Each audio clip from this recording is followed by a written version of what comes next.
சுவர்சக முனிவர்கள் குப்தாவின் வேண்டுகோளை பெருக்க படைகளுடன் இணைந்தனர். அவர்களின் கூற்று ஆற்றல் தடையற்ற சக்தியின் பிரகாசமான நபராக ஒன்றிணைந்தது. அவர்களில் ஒரு இணைந்த தவத்தின் சல்லமுத்திலிருந்து பிறந்த இந்த வான உருவம் மூச்சடைக்கக்கூடிய பிரகாசமாக இருந்தது. அதன் தலை ஒரு நெருப்பு உலை போல பிரகாசித்தது. அதன் கைகள் சூரியனின் தந்த ஒளியால் பிரகாசித்தன. அதன் தோளும் கண்களும் வேறொரு உலக பிரகாசத்தால் பிரகாசித்தன. 5 முனிவர்களும் அதை தங்கள் சொந்த சாரத்தால் ஊற்றினர். அந்தந்த பகுதிகளின் வண்ணங்களால் அதை ஊற்றினர். நெருப்பு, சூரியன், தங்கம் மற்றும் இருள்வடிவம் பெருகையில் உக்தாவின் தவம் அதன் உச்சகட்டத்தை அடைந்தது.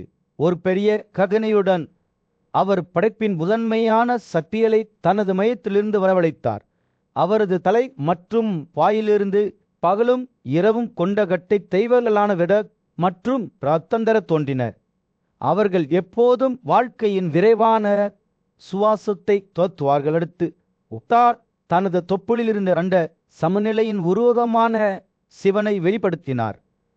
புயல் கடவுளான இந்திரன் தனது சக்தி வாய்ந்த மார்பிலிருந்து வெடித்தார். காற்றும் நெருப்பும் அவரது ஆத்மாவிலிருந்தே வெடித்தன. உதத்தாவும் அனுலத்தாவும் அவரது கைகளிலிருந்து உயிர் பெற்றனர். அதே நேரத்தில் மனமும் 5 புலன்களும் அவரது எல்லையற்ற படைப்பாற்றலின் வெளிப்பாடுகளாக வெளிப்பட்டன. உக்தாவின் படைப்பு அதன் உச்சத்தை எட்டிய போது அவர் 25 தெய்வீக உயிரினங்களை உருவாக்கினார். ஒவ்வொன்றும் அவற்றில் தனித்துவமான சாராம்சத்துடன் இருந்தன. இவற்றில் பிரநிதி, பால், சௌபாபா மற்றும் அனுதத்தா ஆகியோர் இருந்தனர். இவர்கள் அனைவரும் தங்கள் அசாதாரண சக்திகளுக்கு புகழ் பெற்றவர்கள். இந்த உயிரினங்கள் தொடர்ந்து இருப்பின் கட்டமைப்பை வடிவமைக்கும். இருப்பினும் உக்தாவின் படைப்பு அதன் சவால்கள் இல்லாமலே அவரது சொந்த சாராம்சத்திலிருந்து பிறந்த 15 கடவுள்கள் வல்லமை மிக்க எதிரிகளாக உருவெடுத்தனர். தெய்வீக தெய்வங்களின் நினைவாக மனிதர்கள் நிகழ்த்தும் புனித சடங்குகளை முறியடிக்க உறுதியாக இருந்தனர்.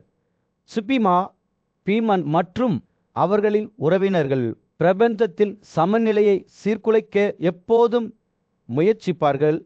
கடவுள்களுக்கு செய்யப்படும் பிரார்த்தனைகள் மற்றும் பிரசாதங்களை வேட்டையடைய செய்வார்கள். இந்த சவால்கள் இருந்தபோதிலும் உக்தாவின் படைப்பு தொடர்ந்து செழித்து வளர்ந்தது. அவரது மகன் பெரும் சக்தி வாய்ந்த பூமியில் வசிக்க வந்தார். அங்கு அவர் புனிதமான அதிவோத்தர் பலிகளை செய்த பக்தியுள்ள மனிதர்களால் மறிக்கப்பட்டார். மற்றொரு மகன் ரத்தந்தர அவரது பெயரில் செய்யப்பட்ட காணிக்கைகளால் திருப்தி அடைந்ததாக கூறப்படுகிறது. முனிவர்களின் பண்டைய கோட்பாட்டில் மார்கண்டையர் உள்ளேயும் வெளியேயும் எரியும் நெருப்பை பற்றி பேசினார். கடுமையான துறவி விதிகளால் பிணைக்கப்பட்ட ஒரு நெருப்பான பாரதத்தை பற்றி அவர் கூறத் தொடங்கினார். அது திருப்தி அடையும் போது அனைத்து உயிரினங்களுக்கும் வளர்ச்சியை கொடுக்கும் என்று கூறப்பட்டது.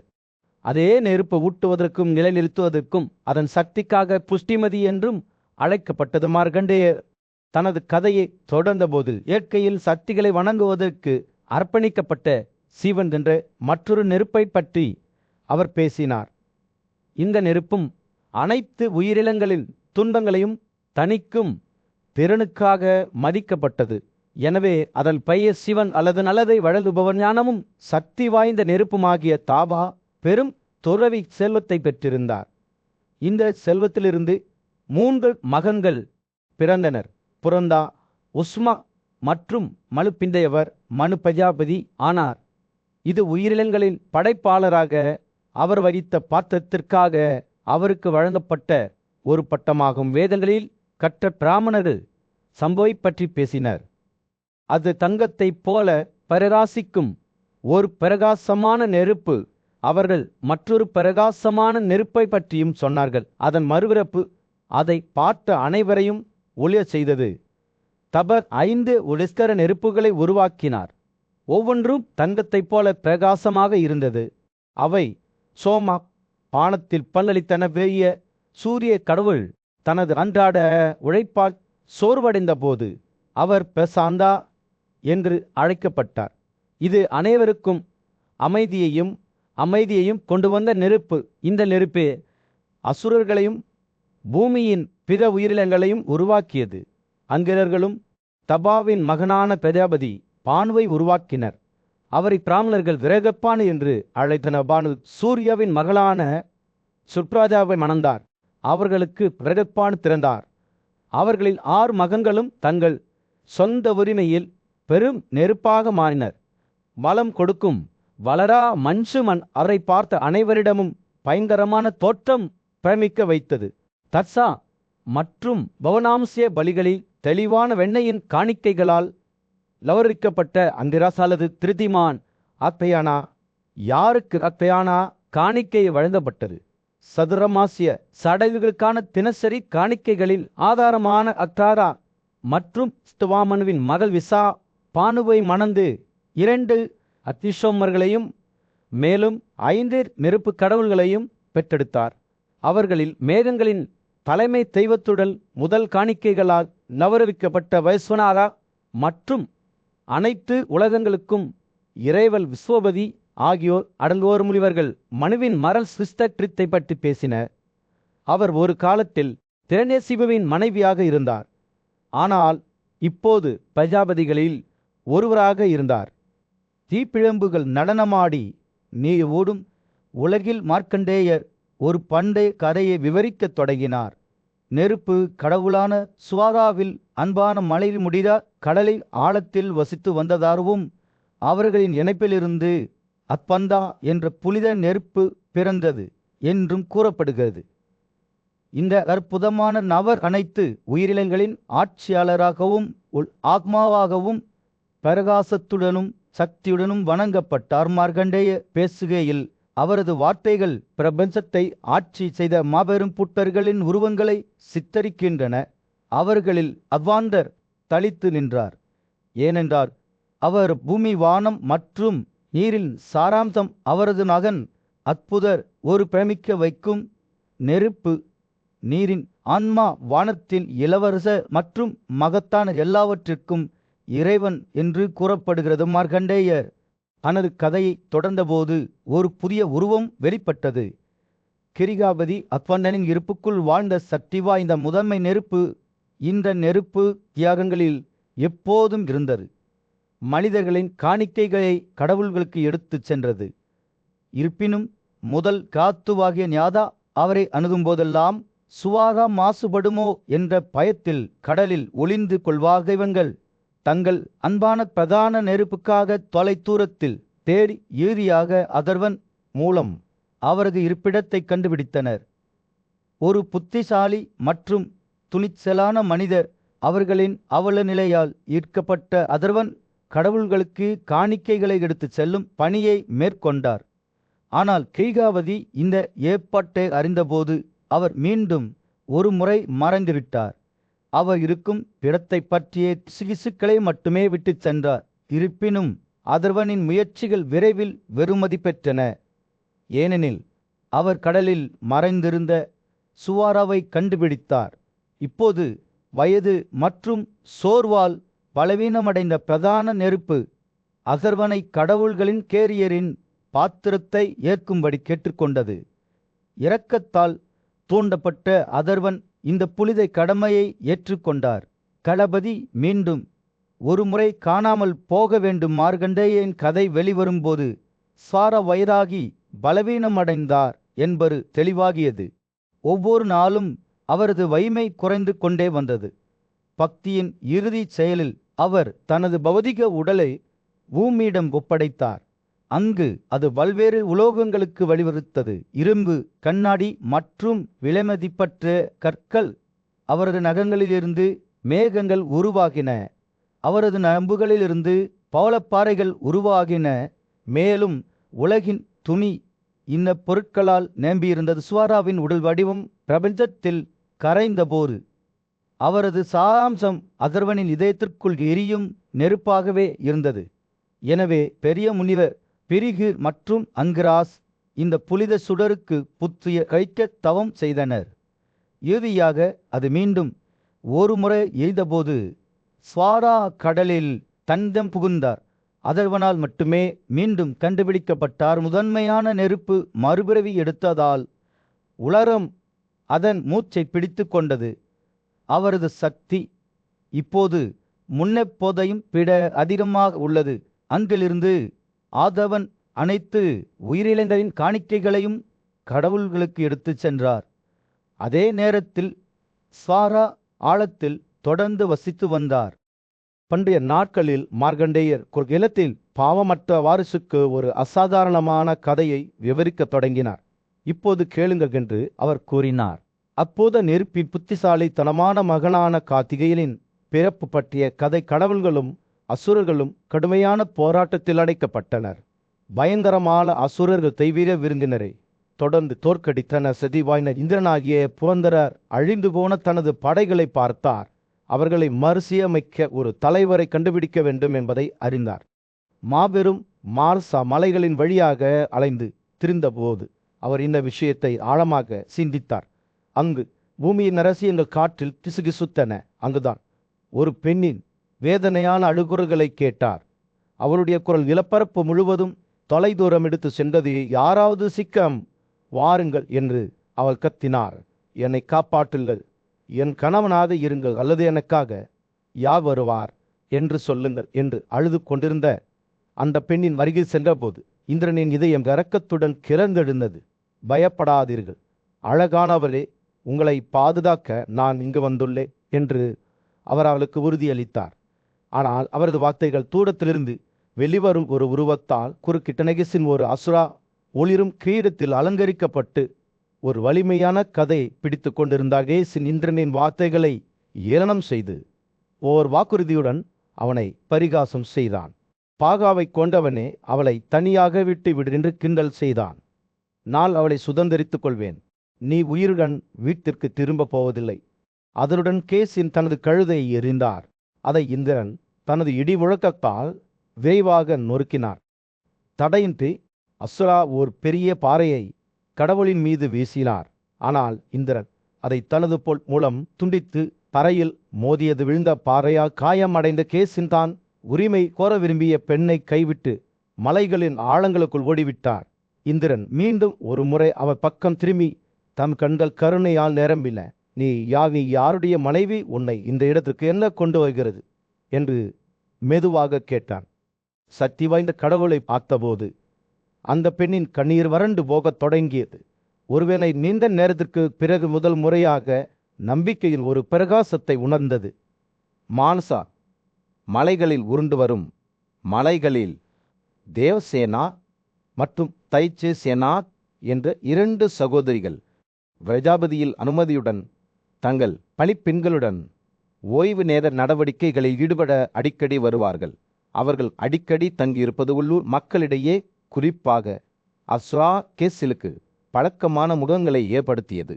அவர்கள் தொடர்ந்து அவர்களுக்கு மரியாதை செலுத்துவார்கள். இருப்பினும் தேவசேனா அவர் மீது தனது நிதானத்தை பராமரித்த போது தைச்சசேனா அவரது முன்னேற்றங்களுக்கு அடிபணிந்து பின்னர் கேசினால் அழைத்து செல்லப்பட்டார். தெய்வங்களில் சக்தி வாய்ந்த ஆண்டவரான இந்திரன் இந்த விஜயங்களில் ஒன்றின் போது தேவசேனாவை சந்தித்தார். அவர்களின் பரப்பட்ட தாய் வழி பாரம்பரியத்தின் மூலம் அவருடனான அவரது உறவை அங்கீகரித்து சாத்தியமான தீங்கிலிருந்து அவளை காப்பாற்ற அவர் அதை ஏற்றுக்கொண்டார். தேவதேசனாவின் தலைவிதியை பற்றி அறிந்தவுடன் இந்திரன் ஒரு பொறுப்புணர்வை உணர்ந்தார். மேலும் பொருத்தமான கணவரை கண்டுபிடிப்பதில் தேவசேனாவுக்கு உதவ முடிவு செய்தார். பிரஜாபதியின் மகள் என்ற தனது வரம்புகளை அறிந்த தேவசேனா தனக்கு ஒரு வெல்ல முடியாத கூட்டாளியை தேர்ந்தெடுமாறு இந்திரனிடம் கேட்டுக்கொண்டார். தனது தந்தையின் வரத்தால் கடவுளாலும் அசுரர்களாலும் ஒரே மாதிரியாக மதிக்கப்படும் ஒரு சக்தி வாய்ந்த நபரை கற்பனை செய்தார். தனது நம்பிக்கையால் ஆர்வமாக இருந்த இந்திரன் தனது வருங்கால கணவரிடம் தான் விரும்பிய குணங்களை விவரிக்க தேவசேனாவிடம் கேட்டார். அவர்கள் உரையாடி கொண்டிருந்த போது உதய மலையின் மீது சூரியன் உதிப்பதையும் சந்திரன் அதன் சுற்றுப்பாதையில் பறப்பதையும் பெரிய சோமா சந்திரன் சூரியனுடன் ஒன்றிணைவதையும் இந்திரன் கவனித்தார். சூரிய தெய்வங்களின் சந்தமத்தையும் நாளை ஒரு பேரழிவுகரமான போரை முன்னறிவித்த ஆபத்தான அறிகுறிகளையும் அவர் கண்டபோது காற்று எதிர்பார்த்து கொண்டிருந்தது. புதிய இரத்தத்துடன் ஓடும் சக்தி வாய்ந்த நதி சிந்து மற்றும் சூரியனை நோக்கி, ஆளும் நரிகள் இந்திரனின் எண்ணங்களுக்கு இடையூறு விளைவித்தன. இந்த இணைப்பு போரின் முன்னோடியாக மட்டுமல்ல, படைப்புக்கான வாய்ப்பாரவும் இருப்பதை அவர் உணர்ந்தார். சோமா சந்திரன் ஒரு மகனை பெற்றெடுக்க முடிந்தால் அவர் தேவசேனாவுக்கு பொருத்தமான பொட்டியாளராக மாறக்கூடும். தெய்வங்களின் இறைவன் பிரம்மாவிடம் விரைந்து சென்று தேவசேனருக்கு ஒரு தகுதியான கணவரை கண்டுபிடிப்பதில் அவரது வழிகாட்டுதலையும் தலையீட்டையும் நாடினார். இந்திரனின் நோக்கங்களால் மகிழ்ச்சி அடைந்த பேரன் அவர்களின் ஒன்றிணைப்பு ஒரு சக்தி வாய்ந்த சந்ததியை உருவாக்கும் என்று உறுதியளித்தார். அவர் இந்திரனின் படைகளின் கூட்டு தலைவராக இருப்பார். பிரம்மாவில் ஆசீர்வாதத்துடன் இந்திரனும் தேவசேனனும் ஒரு சிறந்த விருந்தினரை கண்டுபிடிக்க புறப்பட்டனர். வசிஷ்டர் மற்றும் பிற தெய்வீக முனிவர்கள் உட்பட பெரிய பிராமணர்கள் வாழ்ந்த பகுதிக்கு அவர்கள் பயணம் செய்தனர். சோமா பானத்தில் பங்கேற்க ஆர்வமாக இருந்த தெய்வங்கள் முனிவர்களின் தியாகங்களில் கலந்து கொள்ளும்போது இந்திரனுடன் தங்கள் தலையில் இணைந்தன. அப்போது நெருப்பு புனித மந்திரங்களுடன் அழைக்கப்பட்ட போது அது சூரிய வட்டிலிருந்து வெளிப்பட்டது. அதன் பேச்சை கட்டுப்படுத்தி இந்த கம்பீரமான நெருப்பு காணிக்கைகளை சுமந்து தியாக நெருப்புக்குள் நுழைந்து அவற்றை சொர்க்கவாசிகளுக்கு மாற்றியது. இந்த அற்புதமான காட்சியை கண்டது. பண்டைய காலங்களில் மார்க்கண்டேயர் தெய்வீக அன்பு மற்றும் அந்த சக்தியின் கதையை சொன்னார். இது 7 முனிவர்களில் ஒருவரான அங்கிராசில் அழகான மனைவி ஸ்வாராவுடன் தொடங்கியது. அத்தி என்ற நெருப்பு கடவுளின் ஆசையால் அவள் நுகரப்பட்டு ரகசியமாக அவரை தேடினால் சிவனாக மாறுவேடமிட்ட ஸ்வாரா அத்தியின் அருகில் சென்று தன்னிடம் தனது உணர்வுகளை ஒப்புக்கொண்டார். ஓ அத்தி, அவள், நான் உன்னை காதலித்து சித்தவதை செய்கிறேன். என்னை கவர்ந்தெழுத்த இது பொருத்தமானது என்று நீ நினைக்கிறாயா? என் கோரிக்கையை நீ ஒப்புக்கொள்ளாவிட்டால் நான் சுய அழிவு செய்வேன் என்று தெரிந்து கொள்ளுங்கள். அக்னி தனது வார்த்தைகளால் அதிர்ச்சியடைந்தார். மேலும் அவரது சொந்த விருப்பங்களை எப்படி அறிந்தாள் என்று கேட்டார். மற்ற முனிவரின் மனைவிகள் அத்தியின் முகத்திற்கு அவளை அனுப்பியதாக சுவாரா வெளிப்படுத்தினார். அவருக்கும் சுவாரா மீது உணவுகள் இருப்பதை அறிந்தவர், நீ எப்போதும் எங்களுக்கு மிகவும் பிடித்தவள், ஆனால் நாங்கள் உன்னை பற்றி பயப்படுகிறோம் என்று அவர் கூறினார். இப்போது நன்கு அறியப்பட்ட ஐகிகளால் உங்கள் மனதை படித்த பிறகு அவர்கள் உங்கள் முகத்திற்கு அனுப்பியுள்ளனர். அத்தி மகிழ்ச்சியுடனும் சிவனின் போர்வையில் சுவாராவை மணந்தார். தெய்வீக தம்பதியினர் சேர்ந்து வாழ்ந்தனர். சுவாரா தனது கைகளில் விந்தை வயிறிலை பிடித்தார். ஆனால் யாராவது அவர்களை ஒன்றாக கவனித்தால் இந்த பணிக்கு தன்னை அனுப்பிய பிராமண பெண்களுக்கு அது அவமானத்தை ஏற்படுத்தும் என்பதை அவள் அறிந்திருந்தாள். இதை தவிர்ப்பதற்காக அவள் ஒரு பறவையாக மாறி காட்டை விட்டு வெளியே பறந்து வெள்ளை மலையை அடைந்தார். தலை பாம்புகள், ராட்சசர்கள், பிசாச்சர்கள் மற்றும் பல்வேறு உயிரினங்களால் மலை பாதுகாக்கப்பட்டது. ஸ்வாரா விரைவாக ஒரு சிகரத்தை ஏறி விந்தை ஒரு தங்க ஏரியில் வீசினார். உயர்ந்த ஆன்மா கொண்ட 7 முனிவர்களின் மனைவிகளாக அடுத்தடுத்த வடிவங்களை கருதி அத்தியுடன் தொடர்ந்து நட்பு கொண்டார். ஆனால் அருந்ததியின் மகத்தான துறவி திறமை மற்றும் அவரது கணவர் வசிஷ்டர் மீதான பக்தி காரணமாக சுவாராவால் தனது வடிவத்தை ஏற்க முடியவில்லை. அத்தியின் விந்தை 6 முறை அந்த ஏரியில் வீசி பெரும் சக்தியுடன் ஒரு ஆண் குழந்தையை உருவாக்கினார். இந்த குழந்தையான ஸ்கந்தாவுக்கு 6 முகங்கள், 12 காதுகள், பல கண்கள், கைகள் மற்றும் கால்கள், ஒரு கழுத்து மற்றும் ஒரு வயிறு இருந்தது. ஸ்கந்தன் பெரிதாக வளர்ந்தபோது சிறப்பு மேகங்களின் மத்தியில் சூரியன் உதிப்பது போல் அவர் பிரகாசித்தார்.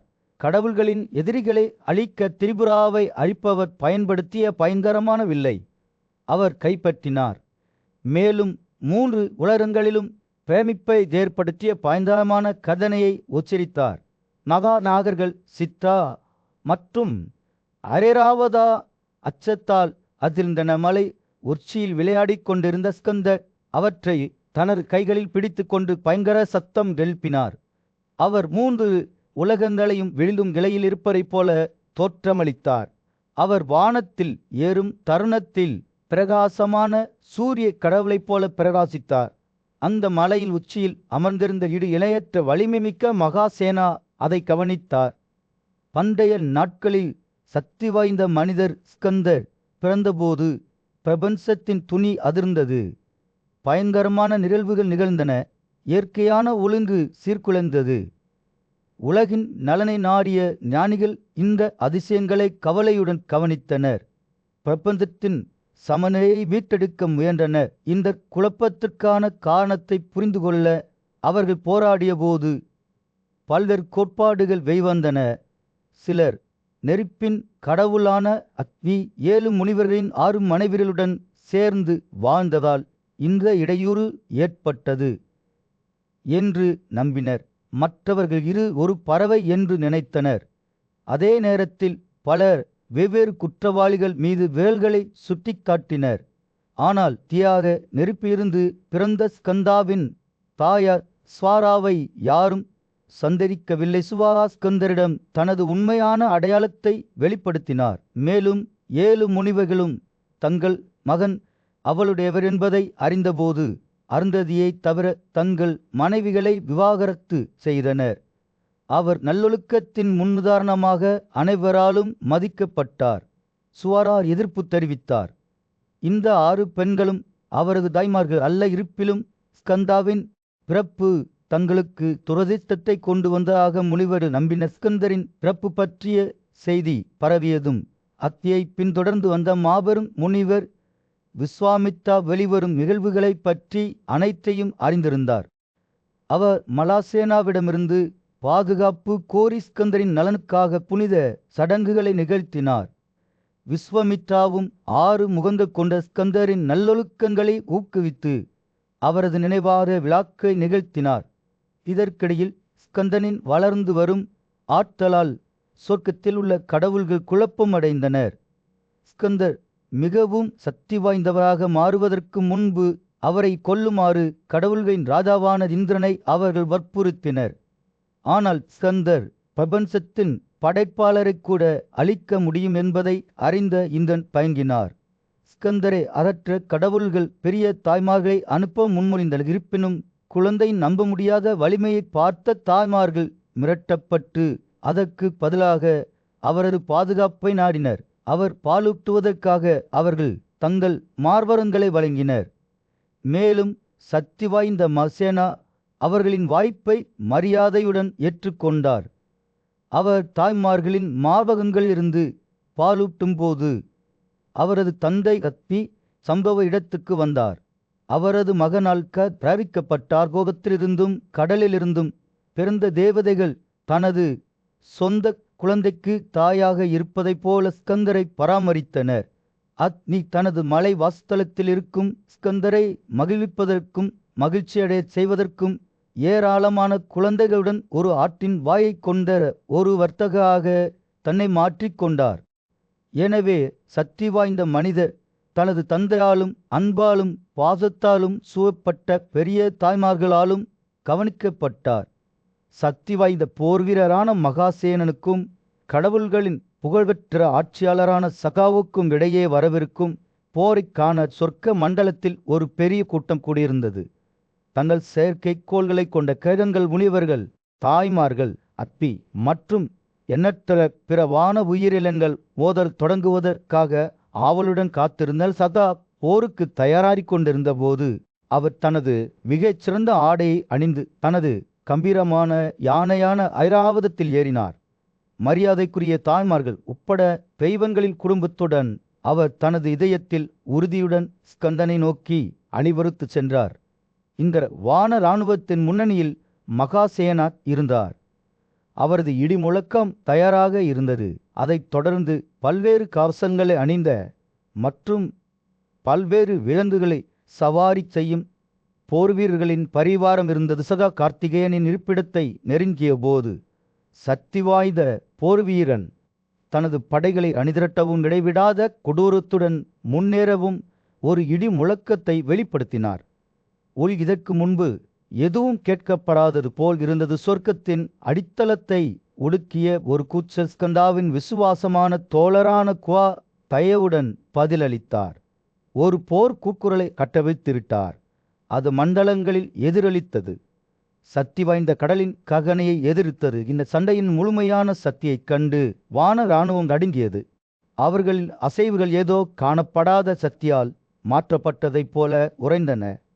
மராசேனா ஆத்திரம் மற்றும் எதிர்ப்பால் தூண்டப்பட்டு தனது வாயிலிருந்து தீப்பிழம்புகளை கட்டவிழ்த்து விட்டார். கடவுள்களை நெருப்பில் மூழ்கடித்தார். அது எரியும் தீப்பிழம்புகளைத் தவிர வேறொன்றுமில்லை. அவர்களின் உடல்கள், ஆயுதங்கள் மற்றும் சவாரி செய்யும் விலங்குகள் நுகரப்பட்டன. அவற்றின் வான சுற்றுப்பாதைகளிலிருந்து இடம்பெயர்ந்த நட்சத்திரங்களின் மங்கலான பிரகாசத்தை மட்டுமே விட்டு சென்றன. கடவுள்கள் தங்கள் இக்கட்டான நிலையை உணர்ந்து சக்காவின் இடிமுழக்கத்திற்கு தங்கள் விசுவாசத்தை கைவிட்டு ஸ்கந்தரின் பாதுகாப்பின் கீழ் தஞ்சம் புகுந்தனர். விசுவாசத்தில் இந்த திடீ மாற்றம் சாம்ராஜ்யத்திற்கு அமைதியை மீட்டெடுத்தது. அவர்கள் அனைவரையும் சூழ்ந்துவிடும் அச்சுறுத்தலை உடனடியாக தடுத்தது. வைனும் கூட சக்கா அடிபலிய மறுத்தார். தனது இடிமுழக்கத்தை ஸ்கந்தாவின் மீது சகி புத்தமையற்ற கொடூரத்துடன் வீசினார். அந்த இடிமுழக்கம் அவரது வலது பக்கத்திலிருந்த இளம் வீரரை துளைத்தது. அது அவரது உடலை கடந்து செல்லும்போது ஒரு புதிய உயிரினம் வெளிப்பட்டது. விசாகா தெய்வீக தாயத்துக்களால் அலங்கரிக்கப்பட்ட ஒரு இளைஞன் மற்றும் ஒரு சக்தி வாய்ந்த கிழகின்ற புதிய உருவம் ஸ்கந்தனின் உடலில் இருந்து எழுவதை கடவுள்கள் பிரமரியுடன் பார்த்தனர். இந்த அற்புதமான மறுபிறப்பின் போது அவர்களின் அச்சம் தற்காலிகமாக மறக்கப்பட்டது. இந்திரன் சத்ரா தானே பயத்தில் மூழ்கினார். ஸ்கந்தரை பாதுகாப்புக்காக கெஞ்சினார். அவரது கைகள் மரியாதையுடன் பிணைக்கப்பட்டன. எனவே ஒரு மென்மையான சைகையுடன் ஸ்கந்தன் அனைத்து பயத்தையும் கைவிடும்படி இந்திரனிடம் கட்டளையிட்டார். மேலும் அவர் அவ்வாறு செய்தபோது கடவுள்கள் மகிழ்ச்சியுடன் கொண்டு செல்லப்பட்டனர். அவர்களின் ஆவிகள் இந்த கருணையின் செயலால் உயர்த்தப்பட்ட அந்த தருணத்தில் வான இராணுவம் மறுபிறவி எடுத்தது. கார்த்திகேயனின் இரக்கமுள்ள வழிகாட்டுதலின் கீழ் மீண்டும் ஒரு முறை ஒன்றுபட்டது. அவர்களின் இதயங்கள் புதுப்பிக்கப்பட்ட நம்பிக்கையாலும் பக்தியாலும் நிரம்பியிருந்தன. ஒரு பெரிய கதையின் மத்தியில் மார்கண்டேயர் ஒரு ஆச்சரியம் மற்றும் பிரமிப்பு கதையை விவரிக்க நிறுத்தினார். ராஜாரே, உன்னிப்பாக கேளுங்கள் என்று அவர் கூறினார். அவரது கண்கள் உற்சாகத்துடன் பிரகாசிக்கின்றன. நான் ஸ்கந்தரில் அற்புதமான சந்ததியை பற்றி உங்களுக்கு சொல்கிறேன். தெய்வங்களுக்கும் பேய்களுக்கும் இடையிலான காவிய போரின் போது தான் தெய்வீக போர்வீரான ஸ்கந்தர் இந்திரனின் இடிமுழக்கத்தால் தாக்கப்பட்டார். அதன் தாக்கத்தால் ஏராளமான ஆண் குழந்தைகள் பிறந்தனர்.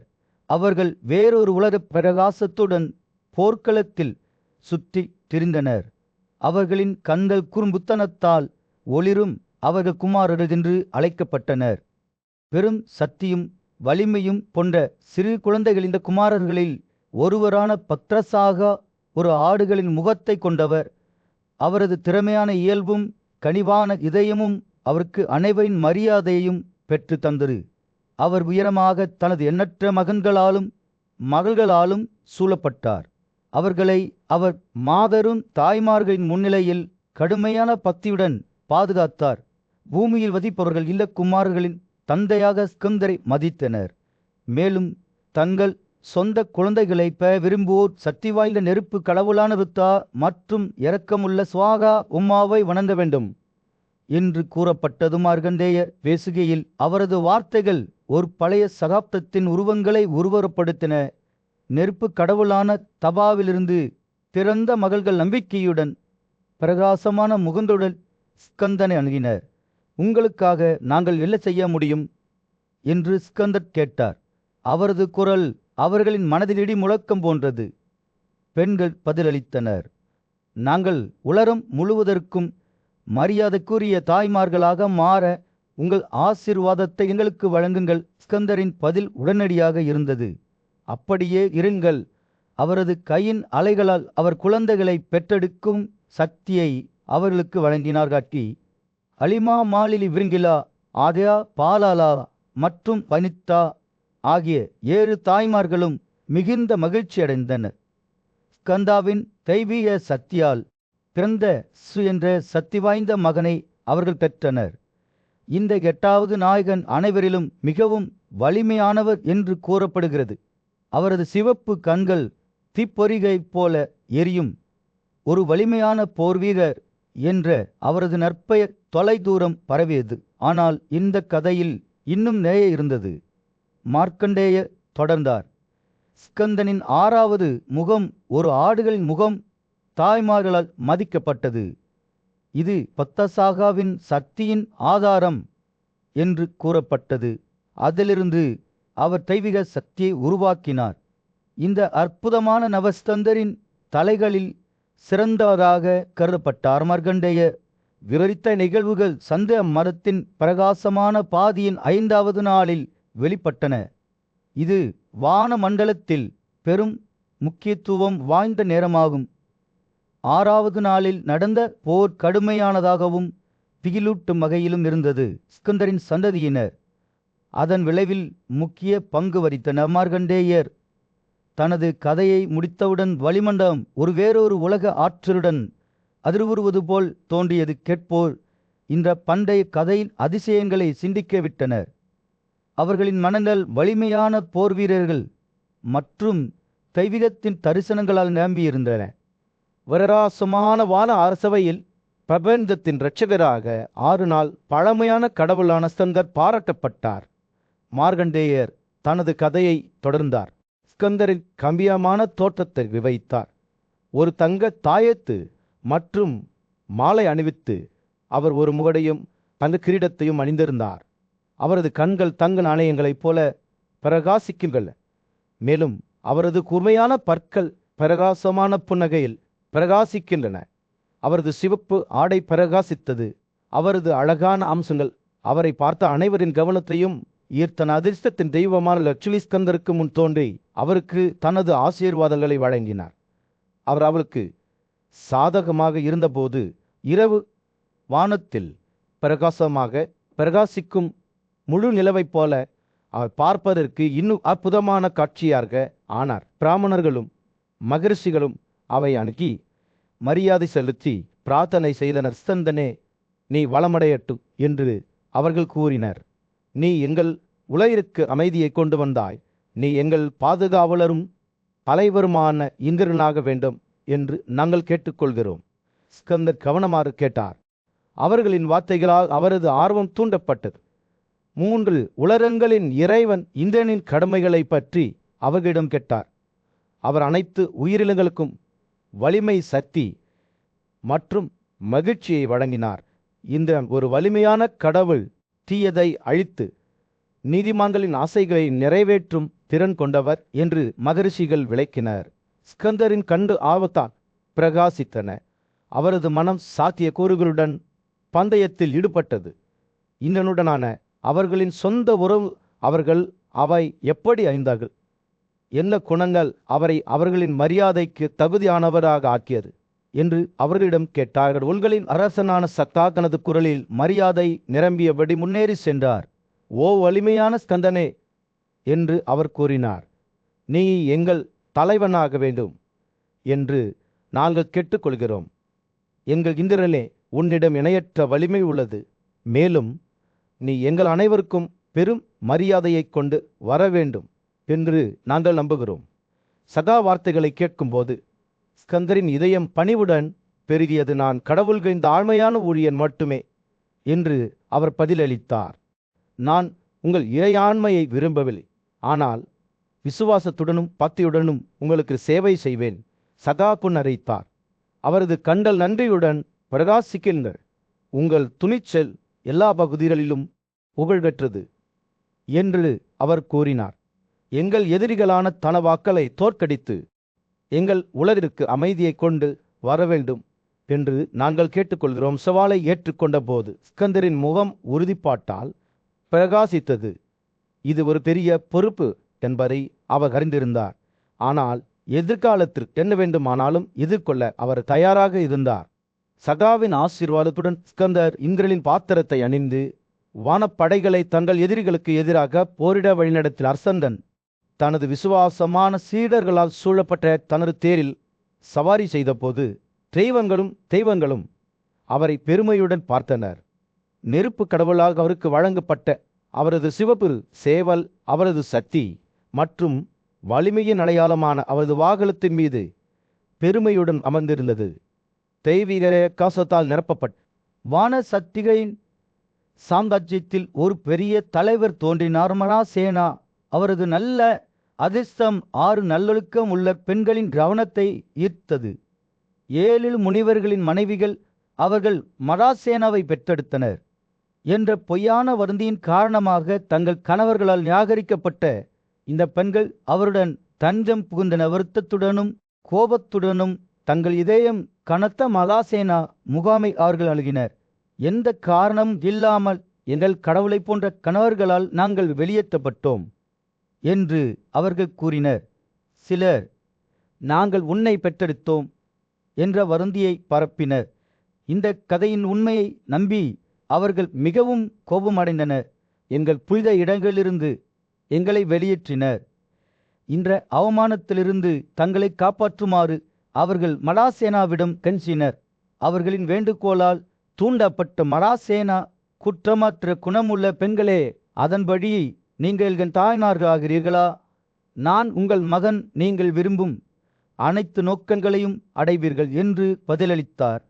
அவர்கள் அவரது வாய்ப்பை ஏற்றுக்கொண்ட போது கடவுள்களின் தலைவரான சத்தா ஸ்கந்தனை மராசேனா ஒரு கோரிக்கையுடன் அழுகினார். ரோகிணியின் இளைய சகோதரியான பெண் அபிலி காடுகளில் சிக்கனங்களை செய்து வருகிறார் என்று அவர் கூறினார். அவள் தனது மூத்தவர் மீது பொறாமைப்படுகிறாள். மான சக்திகளின் தலைவராக இருக்க விரும்புகிறாள்.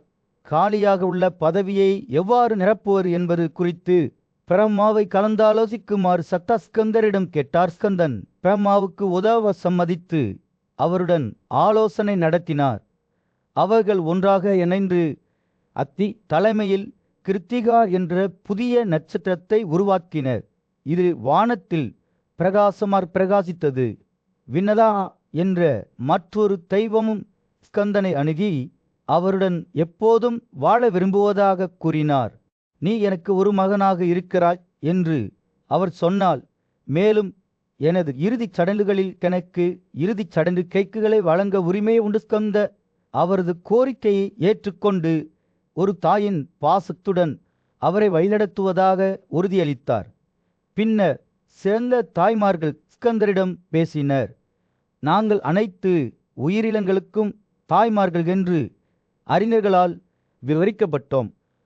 ஆனால் நாங்கள் உங்கள் தாய்மார்களாக இருக்க விரும்புகிறோம். நீங்கள் எங்களை மதிப்பீர்களா?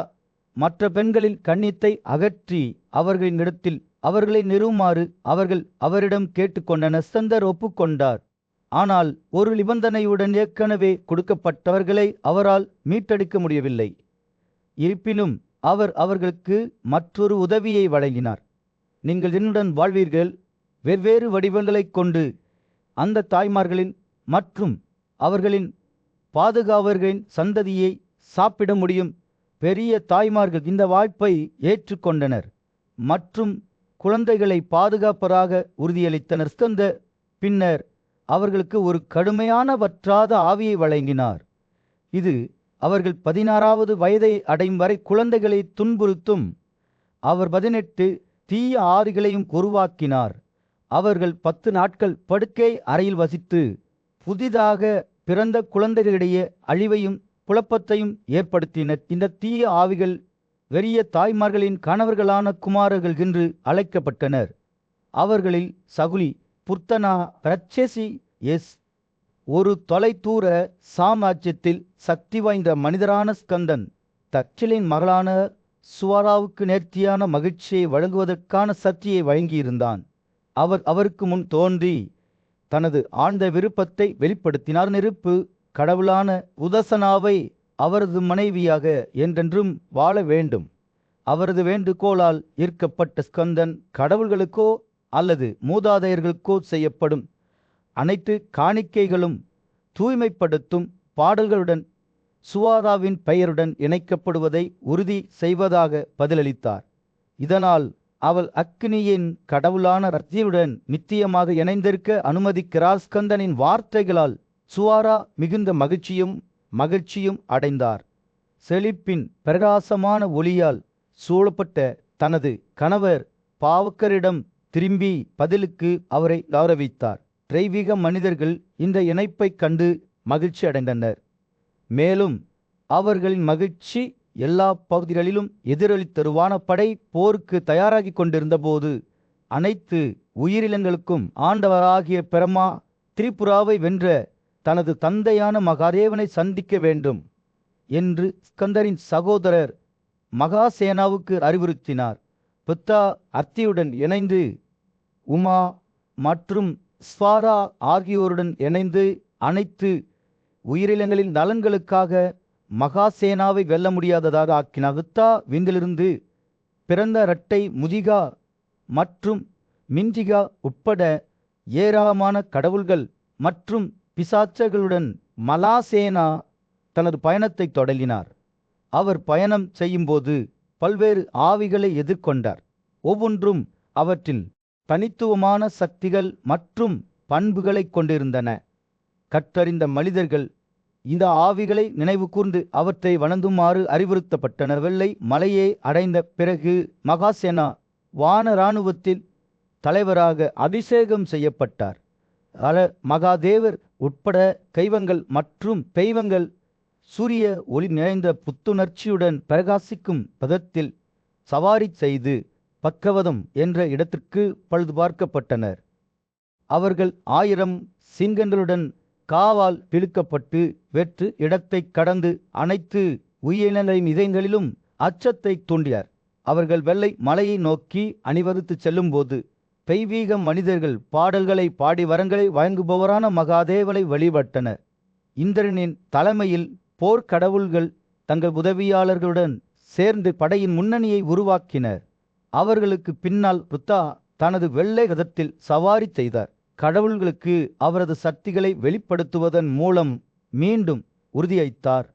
அப்சராக்கள், முனிவர்கள், வானங்கள், காந்தவர்கள், பாம்புகள், நட்சத்திரங்கள், கருகங்கள் மற்றும் கடவுள்களின் குழந்தைகள் உள்ளிட்ட தெய்வீக உயிரினங்கள் மகாதேவனின் ரயிலில் அவரை பின்தொடர்ந்தன.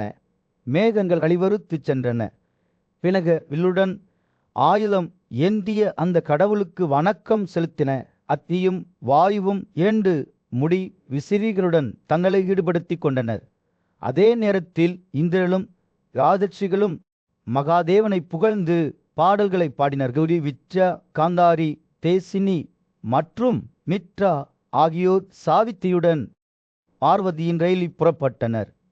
அமைதியான ஆசிரமத்தில் திரபரியும் சத்தியபாமாவும் நீண்ட காலத்திற்கு பிறகு மீண்டும் ஒன்றிணைந்தனர். அவர்கள் மகிழ்ச்சியுடன் சிரித்து வசதியாக அமர்ந்தபோது அவர்களின் இதயங்கள் மகிழ்ச்சியால் நிரம்பின. தங்கள் இனிமையான உரையாடலுக்கு பெயர் பெற்ற 2 பெண்களும் குருக்கள் மற்றும் யாதுக்களின் கதைகளிலிருந்து பல்வேறு மகிழ்ச்சியான தலைப்புகளை பற்றி விவாதிக்க தொடங்கினர். கிருஷ்ணரின் விருப்பமான மனைவியும் சதாஜித்தின் மகளுமான சத்யபாமா தனியே திரௌபதியிடம் மிகுந்த பலமும் அழகும் கொண்ட பாண்டுவின் மகன்களான அந்த வீரர்களை நீங்கள் எப்படி ஆட்சி செய்கிறீர்கள்? அவர்கள் உங்களுக்கு மிகவும் கீழ்ப்படிந்தவர்களாக தோன்றுகிறார்கள். உங்கள் மீது ஒருபோதும் கோபத்தை காட்டவில்லை. சொல்லுங்கள், இதன் பின்னணியில் உள்ள ரகசியம் என்ன என்று கேட்டார். துருபாதரின் ஆசீர்வதிக்கப்பட்ட மகளான திரௌபதி சத்யபாமாவை பார்த்து புன்னகைத்து மந்திரங்களையும் போதைப் பொருட்களையும் பின்பற்றும் பொல்லாத பெண்களை பற்றி நீங்கள் என்னிடம் கேட்கிறீர்கள். ஆனால் என் அன்பான நண்பரே, நான் உங்களுக்கு சொல்ல வேண்டும், அத்தகைய நடைமுறைகள் ஒருவரின் கணவரிடம் பயத்திற்கு வழிவகுக்கும். இதனால் அவர் படுக்கையறையில் பாம்பை போல தனது மனைவியை பயமுறுத்துவார். பயத்தால் தொந்தரவு செய்யப்பட்ட ஒரு மனிதனால் அமைதி இருக்க முடியாது. அமைதி இல்லாதவர் மகிழ்ச்சியாக இருக்க முடியாது. அவள் தொடர்ந்தாள், ஒரு கணவரை ஒருபோதும் மந்திரங்கள் அல்லது தீய வழிகளில் கீழ்ப்படிய மாட்டார். எதிரிகளால் நோய்கள் பரவுவதை பற்றி நாம் கேள்விப்படுகிறோம். அவர்கள் பரிசுகளாக மாறுவேடமிட்டு விஷத்தை அனுப்புகிறார்கள். தீய பெண்கள் சில நேரங்களில் தங்கள் கணவர்களுக்கு இது போன்ற வழிகளில் தீங்கு விளைவிக்கிறார்கள். ஆனால் ஒரு மனைவி தனது எஜமானருக்கு ஒருபோதும் காயம் ஏற்படுத்தக்கூடாது. அதற்கு பதிலாக நான் பக்தி மற்றும் சேவையின் பாதையை பின்பற்றுகிறேன். தான் எப்போதும் பாண்டுவின் மதங்களுக்கு ஆழ்ந்த பக்தியுடனும் தனது ஆசைகளையும் கோபத்தையும் கட்டுப்படுத்தியும் எப்படி சேவை செய்கிறேன் என்பதை திரௌபதி விளக்கினார். தனது சேவைகளால் இழிவுபடுத்தப்படாமல், தீ அல்லது பொய்யான எதையும் சொல்ல பயப்படாமல் அவர்கள் மீது காத்திருந்தார். அவர்களின் குடும்பம் நன்கு ஒழுங்கமைக்கப்பட்டதாகவும் சுத்தமாகவும் இருப்பதை உறுதி செய்து சரியான நேரத்தில் உணவை பரிமாறவும் செய்தார். அவள் ஒருபோதும் கோபமான பேச்சில் ஈடுபடவில்லை, தீய பெண்களை பின்பற்றவில்லை அல்லது மகிழ்ச்சியால் ஆசைப்படக்கூடிய இடங்களில் நீண்ட காலம் தங்கியிருக்கவில்லை என்பதை அவள் வெளிப்படுத்தினாள். திரௌபதி எப்போதும் தனது பிரபுக்களுக்காக காத்திருப்பதில் ஈடுபட்டார். அவர்களிடமிருந்து பிரிந்து செல்வது தாங்க முடியாதது என்று கருதினார்.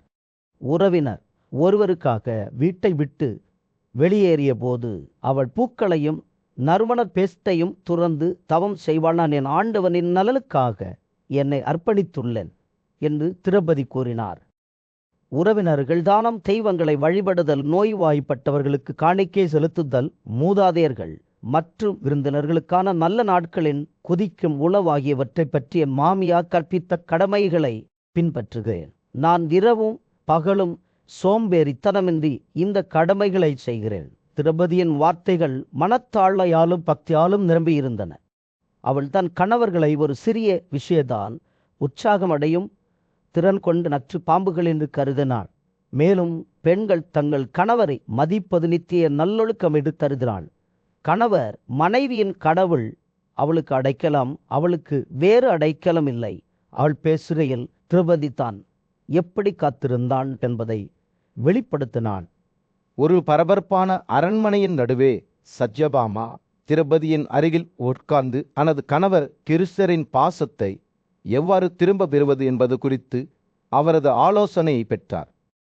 புத்திசாலித்தனமான மற்றும் அன்பான ராணி திரௌபதி தெரிந்தே புன்னகைத்து ஒருவரின் கூட்டாளியின் இதயத்தை கைப்பற்றுவதற்கான காலமற்ற ரகசியத்தை சத்யபாமாவுடன் பகிர்ந்து கொள்ளத் தொடங்கினார்.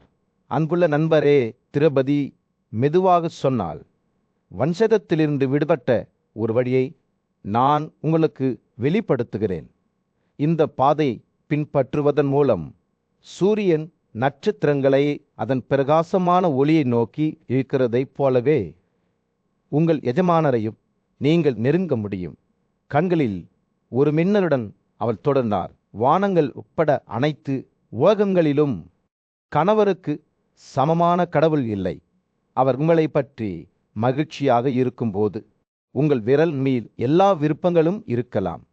அவர் அதிருப்தி அடைந்தால் இந்த ஆடம்பரங்கள் கூட இழக்கப்படலாம். தன்னலமற்ற சேவையின் மூலம் ஒரு அர்ப்பணிப்புள்ள மனைவி தனது கூட்டாளியில் அன்பையும் பக்தியையும் எவ்வாறு பாதுகாக்க முடியும் என்பதை திரௌபதி விளக்கிய போது சத்யபாமா கவனமாக கேட்டார்.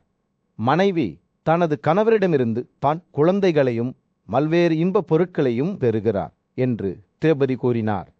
அவர் உங்களுக்கு அழகான படுக்கைகள் மற்றும் இருக்கைகள், ஆடைகள் மற்றும் மாலைகள், வாசனை திரவியங்கள், பெரும் புகழ் மற்றும் மரணத்திற்கு பின் சொர்க்கத்தை கூட வழங்குகிறார். ஞானத்தின் இந்த வார்த்தைகளை சத்யபாமா உள்வாங்கிய போது தனது துணையுடன் ஒரு உண்மையான தொடர்பை வளர்த்து கொள்வதன் முக்கியத்துவத்தை திரௌபதி வலியுறுத்தினார். எளிதான வழிமுறைகளால் ஒருவர் இங்கே மகிழ்ச்சியை பெற முடியாது என்று அவர் எச்சரித்தார். உண்மையில் தூய்மையான பெண் துன்பத்துடன் குளமடைகிறார். ஏக்கத்துடனும் புரிதலுடனும் ஒருவர் ஒரு தெய்வத்தை வணங்குவதைப் போலவே கிருஷ்ணரை நட்புடனும் அன்புடனும் வணங்க சத்யபாமாவை திரௌபதி ஊக்குவித்தார். தனது சொந்த பக்தியை வெளிப்படுத்த திரௌபதி ஒருவரின் கூட்டாளியை வெல்லும் வகையில் எப்படி நடந்து கொள்வது என்பது குறித்த நடைமுறை ஆலோசனையை வழங்கினார். வாசலில் உங்கள் எஜமானரின் குரலை கேட்கும்போது உங்கள் இருக்கையிலிருந்து எழுந்த அறைக்குள் தயாராக இருங்கள். அவர் உங்கள் அறைக்குள் நுழைந்தவுடன் உடனடியாக அவருக்கு ஒரு இருக்கையையும் கால்களை கழுவ தண்ணீரையும் வழங்குவதன் மூலம் அவரை வணங்குங்கள். கலந்து செல்லும் ஒவ்வொரு கணத்திலும் திரௌபதியின் வார்த்தைகள் கிருஷ்ணரின் பாசத்தை மீட்டெடுப்பதற்கான தனது பயணத்தில் சத்யபாமாவை வழிநடத்தும் அன்பின் மற்றும் விசுவாசத்தில் ஒரு திரைச்சிலை நெய்யும். அரண்மனையின் மீது சூரியன் அஸ்தமிக்க தொடங்கிய போது திரௌபதி ஒரு இறுதி பாடத்தை கற்றுக் கொடுத்தார். உங்கள் இறைவன் உங்களுக்கு முன் என்ன பேசினாலும் அதை மறைப்பதற்கு தகுதியற்றவராக இருந்தாலும் அதை பற்றி வெட்கப்பட வேண்டாம் என்று அவர் எச்சரித்தார். ஏனென்றால் உங்கள் சக மனைவிகளில் யாராவது அதை பற்றி வாசுதேவருடன் பேசினால் அவர் உங்கள் மீது எரிச்சலடையக்கூடும். இந்த புத்திசாலித்தனமான வார்த்தைகளால் தனது கூட்டாளியின் நம்பிக்கையை பாதுகாப்பதற்கும் தங்கள் வீட்டுக்குள் நல்லிலக்கத்தை பேணறுவதற்கும் புனிதமான பொறுப்பை சத்யபாமாவிடம் ஒப்படைத்தார். 2 ராணிகளும் சிந்தனைமயமான அமைதியில் ஒன்றாக அமர்ந்திருந்த போது சத்யபாமா ஒரு உறுதியான உணர்வை அவள் மீது கழுவுவதை உணர்ந்தார். வைசம்பாயன பேசுகையில் துவாரகத்தில் நிகழ்ந்த ஒரு கசப்பான காட்சியை அவர் வெளிப்படுத்தினார். பாண்டுவின் புகழ்பெற்ற மகன்களுடனும் மார்கண்டேயர் தலைமையிலான புத்திசாலித்தனமான பிராமணர்களுடனும் மரியாதைக்குரிய கிருஷர் கெசவர் உரையாடி கொண்டிருந்தார். விவாதங்கள் இணக்கமான கருப்பொருள்களால் நிரம்பியிருந்தன. மேலும் சூழல் நட்புறவின் ஒன்றாக இருந்ததும் ஆலை நெருங்கியதும் பகவான் கிருஷ்ணர் தமது நண்பர்கள் மற்றும் குடும்பத்தினரிடம் விடை பெற்று தனது கம்பீரமான ரதத்தில் ஏறினார். அவர் தனது பக்கத்தில் அவருடன் காத்திருந்த தனது அன்பான மனைவியான சத்யபாமாவை அழைத்தார். மிகுந்த பாசத்துடன் தனது அன்பான நண்பரான திருபதியை தழுவி அன்பான சைகையில் அவரை நோக்கி நகரபதியுடன் பேசும்போது சத்யபாமாவின் கண்கள் கண்ணியால் பிரகாசித்தன. அவரது குரல் உணர்ச்சிகளால் நிரம்பியது. ஓ கிருஷ்ணரே, கவலைப்படவோ துக்கப்படவோ வேண்டாம் என்று அவர் சொன்னாள். உங்கள் கணவர்களிடமிருந்து பறிக்கப்பட்ட பூமியை நீங்கள் விரைவில் மீட்டெடுப்பீர்கள். அவர்கள் அனைவரும் தங்கள் வலிமையிலும் தைரியத்திலும் கடவுள்களுக்கு சமம். உங்களைப் போன்ற பெண்கள் அத்தகைய உன்னத மனப்பான்மையாலும் நல்ல அடையாளங்களாலும் ஆசீர்வதிக்கப்பட்டவர்கள். நீண்ட காலத்திற்கு பிரதேசத்தை அனுபவிக்க முடியாத சத்யபாமாவின் வார்த்தைகள் அவரது மக்களின் பண்டைய ஞானத்திலிருந்து தரப்பட்ட நம்பிக்கையுடன் இருந்தன.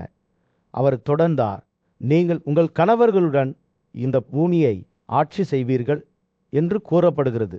எல்லா பிரச்சனைகளிலிருந்தும் சண்டையிலிருந்தும் விடுபட்டவர். திருதராஷ்டிரரின் மகன்கள் செய்த தவறுகளுக்கு பழிவாங்கும் வகையில் யுதிஷ்டிரர் ஆட்சி செய்வதை நீங்கள் விரைவில் காண்பீர்கள். சத்யபாமா பேசுகையில் நாடு கடத்தப்படும் வழியில் ஒரு காலத்தில் தன்னை கேலி செய்தவர்களை நோக்கி அவரது எண்ணங்கள் திரும்பின. நீங்கள் இப்போது அவர்களை பார்ப்பீர்கள் என்று அவர் வெற்றியில் குறிப்புடன் கூறினார்.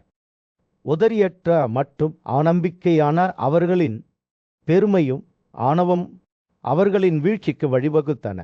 அவரது வார்த்தைகள் பொறுமை மற்றும் விடாமுயற்சியின் சக்திக்கு ஒரு சான்றாக இருந்தன. அன்பான புன்னரியுடன் சத்யபாமா திரௌபதியின் குழந்தைகளான பதிவித்யா, சுதசோமா, சுருதமன், சாதமிகா மற்றும் சுதசேனா ஆகியோரிடம் திரும்பினார். அவர்கள் அனைவரும் தங்கள் தந்தை அர்ஜுனனைப் போலவே போரில் திறமையானவர்களாகவும் இருந்தனர். அபிமன்யுவைப் போலவே அவர்கள் கிருஷ்ணரின் வழிகாட்டுதலின் கீழ் வலுவாகவும் தைரியமாகவும் வளர்ந்தனர். சுபத்ராவும் ஒரு அர்ப்பணிப்புள்ள தாயாக இருந்தார். அவர்களை அன்புடனும் அர்ப்பணிப்புடனும் தவளித்து கொண்டார். சத்யபாமா பேசி முடித்ததும் அவர் திரௌபதியின் ரதத்தை சுற்றி மரியாதை மற்றும் பாசத்திற்கு சைகையாக நடந்து சென்றார். பின்னர் தனது நண்பரை இறுதியாக பார்த்து, பகவான் கிருஷ்ணரின் ரதத்தில் ஏறி துவாரகத்திற்கு திரும்புவதற்கான பயணத்தை தொடங்க தயாரானார். யாதவர்களின் தலைவர் ஆறுதல் புன்னகையுடன் திரௌபதி மற்றும் பாண்டவர்களிடம் விடைபெற்று தனது சொந்த நகரத்திற்கு விரைவான குதிரைகளுடன் புறப்பட்ட வைசம்பாயனனின் கதை முடிவுக்கு வந்தபோது கிருஷ்ணருக்கும் அவரது குடும்பத்தினருக்கும் இடையிலான அன்பு மற்றும் விசுவாசத்தின் பிணைப்புகள் உடைக்க முடியாதவை என்பது தெளிவாக இருந்தது. குளிர்காலம் இறுதியாக பாண்டுவின் மகன்களை பாதிக்க தொடங்கியது. இதனால் அவர்கள் வனப்பகுதிக்கு தப்பி செல்ல வேண்டிய கட்டாயம் ஏற்பட்டது. அவர்கள் காட்டை கடந்து செல்லும்போது அவர்கள் துவைதா என்று அழைக்கப்படும் அமைதியான ஏரியையும் காடுகையும் அடைந்தனர். சகோதரர்கள் மனித நாகரிகத்தின் சலசலப்பிலிருந்து வெகு தொலைவில் அங்கு குடியேற முடிவு செய்தனர். இந்த புதிய இல்லத்தில் அவர்கள் தங்களைகளை நிறுத்தி கொண்டபோது பண்டைய வேதங்களில் தேர்ச்சி பெற்ற பல ஞானிகள் மற்றும் மதிப்புக்குரிய முனிவர்கள் அவர்களை பார்வையிட்டனர். இந்த மதிப்புக்குரிய மனிதர்கள் பெரும்பாலும் பாண்டவர்களுக்கு மரியாதை செலுத்த வருவார்கள். சகோதரர்கள் அவர்களை மிகுந்த மரியாதையுடனும் வரவேற்பார்கள். ஒரு நாள் புகழ்பெற்ற பிராமணர் ஒருவர் ஏரிக்கு வந்தார். அவருக்கு முன்பு சொற்பொழிவில் நிபுணர் என்ற புகழ் அவருக்கு இருந்தது. அவர் துரியோதனனின் பந்தையான விசித்தவிரிய மன்னரின் அரசவைக்கு புறப்படுவதற்கு முன்பு பாண்டவர்களுடன் சிறிது நேரம் உரையாடினார். மன்னர் பிராமணரை அன்புடன் வரவேற்றார். மேலும் அவரது எண்ணங்களை பகிர்ந்து கொள்ளுமாறு கேட்டுக்கொண்ட அதனத்தின் மகன்களான யுதிஷ்டிரன், ஆர்ஜுனன், பீமன், நகுலன் மற்றும் சதாதேவர் ஆகியோருக்கு ஏற்பட்ட துன்பங்களைப் பற்றி பிராமணர் பேசத் தொடங்கினார். அவர்கள் காற்று மற்றும் சூரியனை வெளிப்படுத்தியதால் இப்போது ஒரு பரிதாபகரமான நிலைக்கு தள்ளப்பட்டனர். வீரர்களால் சூழப்பட்டிருந்தாலும் கிறிஸ்த தனது சொந்த கஷ்டங்களால் மூழ்கியிருப்பதை பற்றியும் அவர் பேசினார். பிராமணரின் வார்த்தைகளை கேட்டு விசித்திரவிரிய மன்னனின் இதயம் சோகத்தில் மூழ்கியது. தனது சொந்த மகன்கள் இவ்வளவு வேதனைப்படுகிறார்கள் என்ற எண்ணத்தால் அவர் துக்கமடைந்தார். தன்னை அமைதிப்படுத்த அவர் முயற்சித்த போரிலும் ஒரு காலத்தில் இளவரசனாக இருந்த யுதிஷ்டிரர் மென்மையான தோள்களில் தூங்கினார். இப்போது எப்படி வெறும் தரையில் கிடந்தார் என்பதை பற்றி சிந்திக்காமல் இருக்க முடியவில்லை. போரில் துணிச்சல் மற்றும் திறமைக்கு பெயர் பெற்ற அதுவன் இப்போது இசையால் அமைதிப்படுத்தப்படுவதற்கு பதிலாக விடியற்காலையில் பறவைகளால் எழுப்பப்பட்டான். ராஜாவின் எண்ணங்கள் பீமனை நோக்கி திரும்பின. அவரது கோபம் ஒரு உக்கிரமான நெருப்பைப் போல வளர்ந்து கொண்டிருந்தது. பகடுகளில் அவர்கள் தோற்கடிக்கப்பட்ட பிறகு துசாசல் எப்படி யுதிஷ்டிரரிடம் கொடூரமான வார்த்தைகளை பேசினார் என்பதையும் அந்த வார்த்தைகள் பீமனின் இதயத்தில் எவ்வாறு வேரூன்றியது என்பதையும் அவர் நினைவு கூர்ந்தார். தனது பொல்லாத மரங்களின் மீதான பாசத்தால் உந்தப்பட்ட தனது சொந்த நடவடிக்கைகள் குருக்களின் வீழ்ச்சிக்கு பங்களித்தன என்பதை மன்னர் அறிந்திருந்தார். இந்த சூழ்நிலையை பற்றி அவர் சிந்தித்துக் கொண்டிருந்த போது விசித்திரவிரிய மன்னர் விதி மற்றும் விதியின் தன்மையை பற்றி சிந்திக்கத் தொடங்கினார். எல்லாம் உண்மையில் முன்கூட்டியே தீர்மானிக்கப்பட்டதா என்று அவர் ஆச்சரியப்பட்டார். அப்படியானால் அவர்களின் சூழ்நிலைகளை மாற்ற மனித முயற்சிகளால் என்ன பயன்? ராஜாவின் எண்ணங்கள் அகலிடம் திரும்பின. அவர் வான ஆயுதங்களில் தேர்ச்சி பெற்று உலகிற்கு திரும்பினார். பெரும்பாலான மக்களைப் போலல்லாமல் சொர்க்கத்தில் இருக்க விரும்புகிறார். பிராமணரின் வார்த்தைகள் விசித்திரவிய மன்னர் மீது ஆழமான தாக்கத்தை ஏற்படுத்தி அவரை துக்கத்துடனும் வருத்தத்துடனும் நிரப்பியது.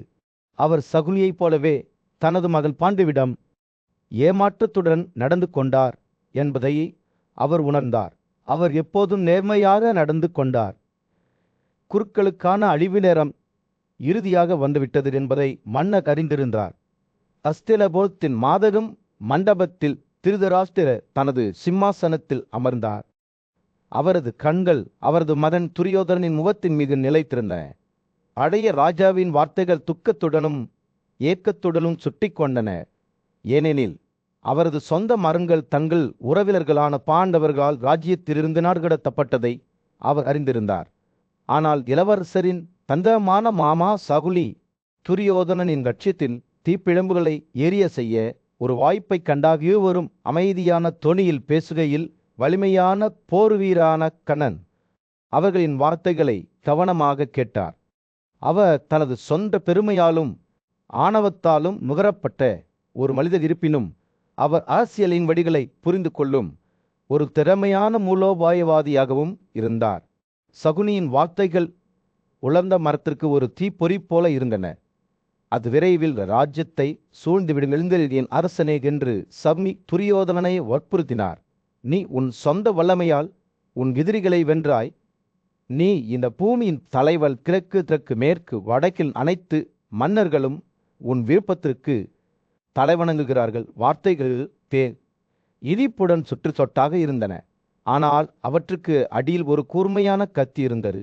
அது விரைவில் பாண்டவர்களின் இதயங்களில் ஆழமாக வெட்டப்படும். சகுனி பேசுகையில் கண்ணனின் கண்கள் உற்சாகத்தால் மின்னின. அவர் எப்போதும் தனது சொந்த லட்சியத்தால் உந்தப்பட்ட ஒரு மனிதர். இப்போது அவர் துரியோதனனுக்கு உரிமையான சிம்மாசனத்தை கைப்பற்ற உதவ ஒரு வாய்ப்பை கண்டார். பழைய ராஜாவின் வார்த்தைகள் அவர்களின் மனதில் எதிரொலித்தன.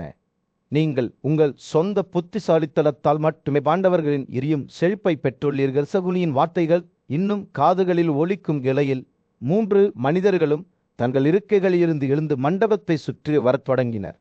அவர்கள் பாண்டவர்களை பற்றி பேசினர். அவர்கள் தங்கள் ராஜ்யத்தை விட்டு வெளியேற வேண்டிய கட்டாயம் ஏற்பட்டது.